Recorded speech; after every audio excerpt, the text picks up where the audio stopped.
हमेशा से अलग प्रकार का रहा है और अब की बार हम यहां से लगे क्योंकि भाई हमारा भी साथ ही चुनाव रहता है तो हम अपना में लगा रहे तुम तारा में चुनाव प्रचार अब की बार आए हैं तो लगा है कि बहुत साइलेंट तरीके से घर घर में जाके लोग चुनाव लड़ते हैं, कार्यक्रम करना है और चुनाव में और बहुत मजबूती से चुनाव लड़ते हैं।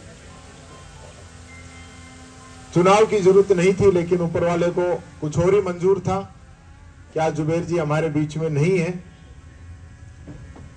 ये चुनाव जुबेर जी को एक सच्ची श्रद्धांजलि है। सही मायने में उनके जो काम है, उनकी जो राजनीति है, उनकी जो सेवा है, इस चुनाव के बाद में हर आदमी ये कहेगा कि ये हमने जुबेर जी को श्रद्धांजलि दी। ये चुनाव आर्यन जुबेर का नहीं है, ये जुबेर खान जी का चुनाव।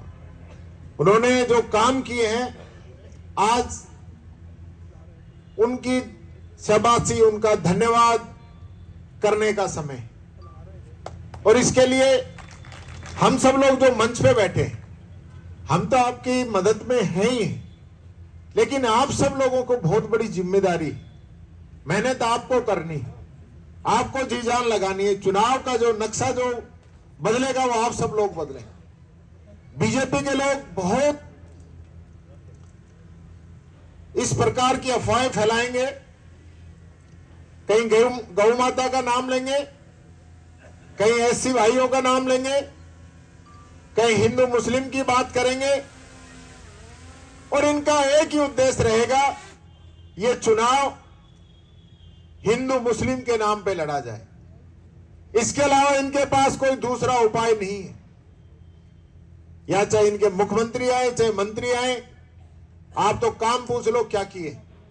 मैं मेरे हर भाषण के अंदर पूछता हूं, मुख्यमंत्री को चैलेंज करता हूं और आज फिर पूछ रहा हूं, अगर राजस्थान के मुख्यमंत्री भजनलाल जी के अंदर हिम्मत है तो वो बताएं कि आज से 5 महीने पहले रामगढ़ में जिस पीकेसी ईआरसीपी का साफा बंधवा के गए थे, उसका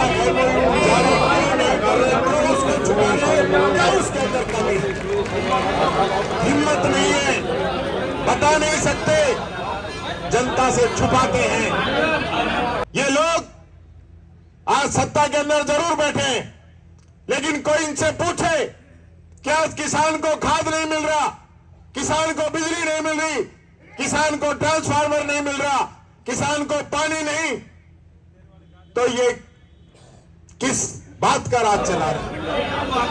बुजुर्गों को पेंशन नहीं, दिव्यांगों को पेंशन नहीं, विधवाओं को पेंशन नहीं, बेरोजगारी युवाओं को बेरोजगारी भत्ता नहीं, पढ़ने वाले बच्चों को स्कॉलरशिप नहीं, तो किस नाम का लोग राज चला रहे हैं? क्या सत्ता के अंदर बैठ के ये हेलीकॉप्टर घुमाने के लिए इनको मिला है या जनता की सेवा के लिए हेलीकॉप्टर मिला है? ये इनसे मैं पूछना चाहता हूं। रोजाना बात करते हैं पिछली सरकार का, हम रिव्यू करेंगे। आज 2-4 दिनों से चल रही है बात कि हम जिलों को तोड़ेंगे। मैंने कल ही कहा है आदरणीय भावर साहब कि आप जिलों की जो घोषणा हुई राजस्थान की विधानसभा के अंदर हुई है और वो किसी एक व्यक्ति विशेष के लिए नहीं हुई है, जिलों की घोषणा हुई है तो इस राजस्थान के विकास करने के लिए हुई है। नए जिले बनेंगे, लोगों को नजदीक रोजगार मिलेगा, नजदीक न्याय मिलेगा, युवाओं को रोजगार मिलेगा, प्रदेश को फायदा होगा। और ये लोग अगर उनको तोड़ना चाहते हैं तो विधानसभा के अंदर चर्चा करवाएं और उसके बाद जिला तोड़ने का काम करें। लेकिन मैं कहना चाहूंगा, आज भी राजस्थान के अंदर जरूरत है कम से कम 5 से 10 जिले और बनने चाहिए ताकि लोगों को नजदीकी न्याय मिल सके। ये लोग ऐसी की बहुत बड़ी बड़ी बातें कर रहे हैं रामगढ़ के अंदर। भाई जयसिंह जी ने बताया, इतिहास रचा गया है। आज कांग्रेस पार्टी का जो राष्ट्रीय अध्यक्ष है एक दलित परिवार से आता है। भावर साहब ने बताया मुझे कि जब वो छोटे से थे तो इसी बात से, एससी की वजह से उनके घर को जला दिया गया था, उनका परिवार उस आग के अंदर जल गया था जब वो छोटे से थे।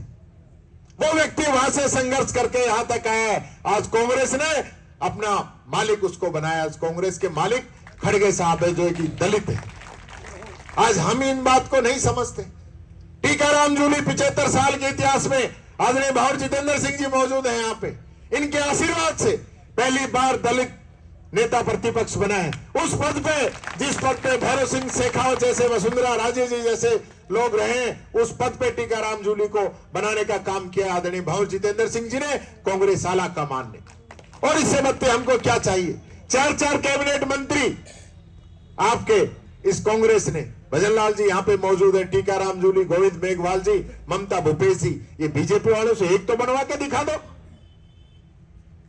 आज अभी पूछ रहे थे कि चल क्या रहा है प्रदेश के अंदर, प्रेम से दिया जलाकर भजन कर रहे हैं, ये चल रहा है प्रदेश के अंदर। एमएलए कह रहे हैं कि हमारी जन सुनवाई कहां होगी, मंत्री कह रहे हैं हमारी जन सुनवाई कहां होगी।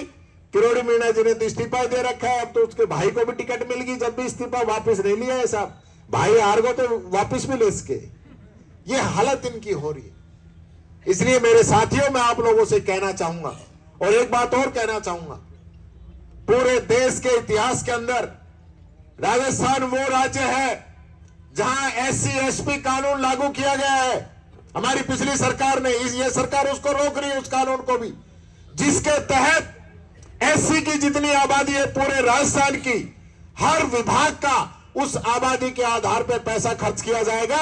ये राजस्थान सबसे पहला प्रदेश बना है जिसने कानून लागू किया है पूरे देश के। अब हर आदमी का तो हो सकता है भला नहीं हो पाता, लेकिन हम लोगों को समझना पड़ेगा आज कौन सी पार्टी है, कौन से लोग हैं जो हमें चाहते हैं। ये सारे लोग सिर्फ 10 दिन के मेहमान है, जो मंत्री पड़े हैं ना, 10 दिन का मेहमान। आदरणीय भंवर जितेंद्र सिंह जी, मंच पे जो लोग बैठे हैं, ये आज भी आपके साथ हैं। मौजूदा सांसद नहीं मिलते, लेकिन भंवर जितेंद्र सिंह जी रेगुलर आप लोगों के बीच में आते मिलते हैं। आज भंवर साहब को चुनाव हार गए, उनके बाद 3 सांसद बन गए, कोई करा पाया क्या इतना विकास कार्य? 12-12 पैरामिलिट्री फोर्सेज के भर्ती दफ्तर, ट्रेनिंग सेंटर, यूनिवर्सिटी, सैनिक स्कूल, हर 3 महीने में अलवर के अंदर सेना की भर्ती होती थी। आज होता है कोई काम? कोई पूछने वाला ही नहीं है। हम तो भूल गए सब, पेंशन नहीं मिल रही, खंबे नहीं मिल रहे, केबल नहीं मिल रही, सब भूल गए, सिर्फ हिंदू मुस्लिम की चरखी चढ़ा रखी। ये बात हमें समझनी पड़ेगी कि कौन ऐसे लोग हैं जो सिर्फ और सिर्फ चुनाव के अंदर हमें याद करते हैं, हमारे बीच में आते हैं।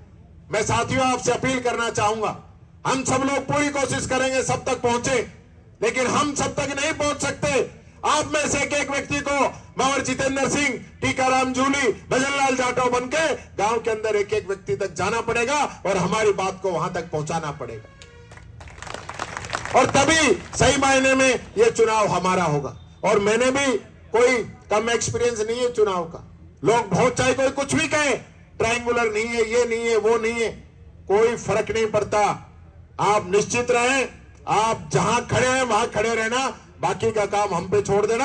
आपको चिंता करने की जरूरत नहीं है, रिजल्ट आपके पक्ष में आएंगे, ये मैं आपसे वादा करता हूं। आप ये 10 दिन जिस प्रकार से शकुंतला जी ने मांगे हैं, ये 10 दिन हमें दे दीजिए, ये 10 दिन हमें दे दीजिए, 10 दिन हमारे साथ मेहनत कर लीजिए। ये बीजेपी तो दूर दूर तक नजर नहीं आएगी। आप तो उनके चुनाव की बात करते हो, दूर दूर तक नजर नहीं आएगी। ये बात कहता हूं, अपनी वाणी को विराम देता हूं और पुनः अपील करता हूं कि आप जो 5 त्योहार है हमारे, इस दीपावली का जो हमारा सबसे बड़ा त्योहार है, इस त्योहार की हम भी भाई मिठाई सिठाई गिफ्ट देवा, तो वो गिफ्ट यही मान लेना कि भाई आर्यन जुबेर को हमें जिता के भेजना है। यही बात कहता हुआ आप सबको बहुत बहुत धन्यवाद। जय हिंद, जय भारत।